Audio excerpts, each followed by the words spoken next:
Waalaikumsalam. Shalom, Om Swastiastu, selamat pagi. Jadi kami dari Polres Sasmat akan melaksanakan konferensi pers terkait penanganan kasus tindak pidana pencurian dengan pemberatan. Sebagaimana dimaksud dalam pasal 477 ayat 2 KUHP. Dasar LP nomor 25 tanggal 23 Maret 2026 untuk waktu dan kejadian yaitu terjadi pada hari Sabtu tanggal 21 Maret 2026 sekitar pukul 20.00 WIT di counter Librasel yang terletak di Jalan Yosudarso, Distrik Agas, Kabupaten Asmat.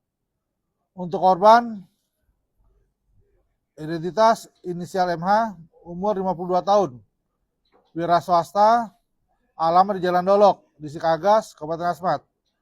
Untuk identitas pelaku, yaitu KBS, umur 16 tahun, pekerjaan pelajar, alamat tinggal yaitu Jalan YKPA 2, Distrik Agas, Kabupaten Asmat.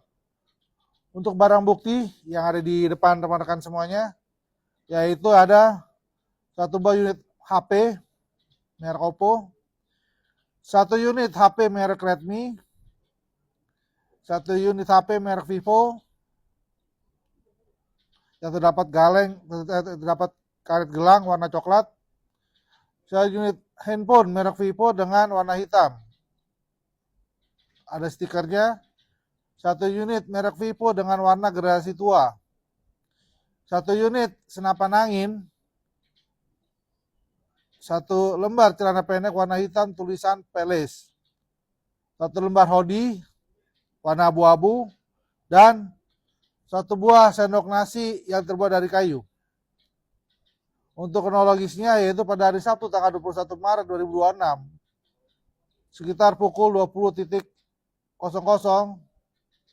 di counter Librasel terjadi perkara pidana pencurian dengan pemberatan, yaitu di mana saat itu saudara KBS melihat saudara Hema sebagai korban meninggalkan counter.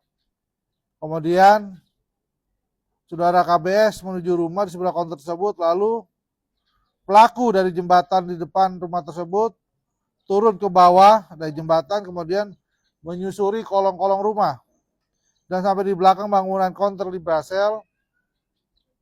Kemudian pada saat seng bagian belakang bagian counter sudah rusak dan agak terbuka, terdapat celah kecil yang menghubungkan antara luar dan dalam bangunan bagian belakang counter. Dan pelaku masuk ke dalam bangunan bagian tengah, terdapat sebuah pintu yang mana pintu tersebut dalam keadaan terkunci. Kemudian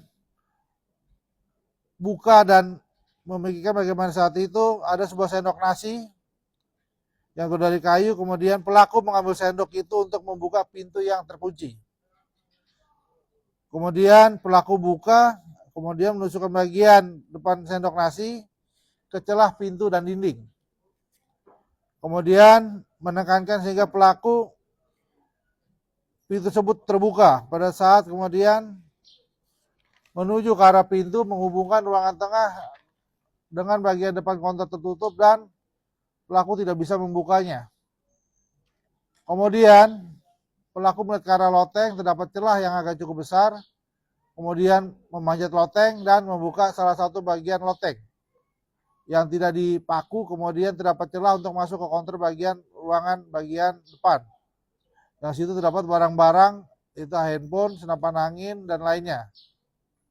Kemudian pelaku ke sebuah meja terdapat handphone dan mengambil 5 unit HP yang ada di meja. Kemudian di dinding pelaku melihat senapan angin yang menempel di dinding dan mengambil senapan angin tersebut.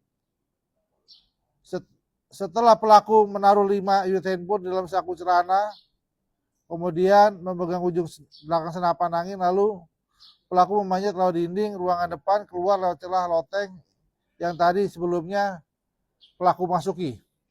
Setelah itu pelaku turun ke loteng dan ke tengah loteng, kemudian pintu terbuka dengan sendok nasi, kemudian pelaku keluar dari counter melalui celah seng di bagian belakang counter tersebut.